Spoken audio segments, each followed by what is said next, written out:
വയനാട് പുനരധിവാസവുമായി ബന്ധപ്പെട്ട കോടതി വിധി സന്തോഷം നൽകുന്ന കാര്യമെന്ന് മന്ത്രി കെ രാജൻ. 27-ന് വൈകുന്നേരം 4 മണിക്ക് ടൗൺഷിപ്പിന് മുഖ്യമന്ത്രി തറക്കല്ലിടും.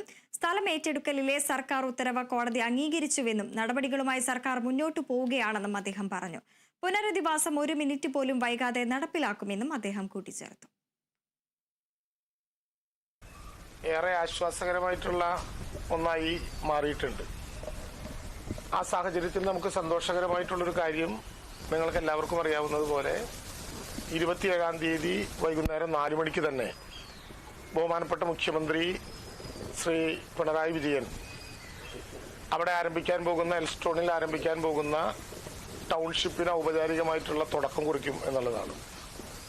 ബഹുമാനപ്പെട്ട പ്രതിപക്ഷ നേതാവും ഉപനേതാവും അടക്കം എല്ലാവരെയും ഈ ചടങ്ങിലേക്ക് ക്ഷണിക്കുകയും രാഷ്ട്രീയത്തിനതീതമായി എല്ലാവരും കൂടി ചേർന്നുകൊണ്ട് തന്നെ ആ നിർമ്മാണ പ്രവർത്തനങ്ങളുടെ ഔപചാരികമായിട്ടുള്ള തുടക്കം കുറിക്കാമെന്ന് കരുതുകയും ചെയ്യുകയാണ്.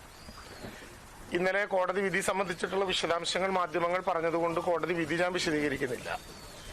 4 കാര്യങ്ങളിലായി കോടതി കൃത്യതയോടുകൂടി വിശദീകരിച്ചിട്ടുണ്ട്. അതിലേറ്റവും പ്രധാനം കഴിഞ്ഞ കുറെ കാലങ്ങളായി പല വിധങ്ങളിൽ നാം ചർച്ച ചെയ്തതുപോലെ മാധ്യമങ്ങൾ പല വിധത്തിലുള്ള ആശങ്കകൾ പൊതുസമൂഹത്തിനകത്ത് പ്രകടിപ്പിച്ചതുപോലെ ദുരന്ത നിവാരണ ആക്ട് അനുസരിച്ച് അവിടെ ഭൂമി ഏറ്റെടുക്കുന്ന നടപടിക്ക് ഒരു തരത്തിലുമുള്ള സ്റ്റേയും ഏതെങ്കിലും വിധത്തിലുള്ള എതിരഭിപ്രായവും കോടതി പറഞ്ഞിട്ടില്ല എന്നുള്ളതാണ്.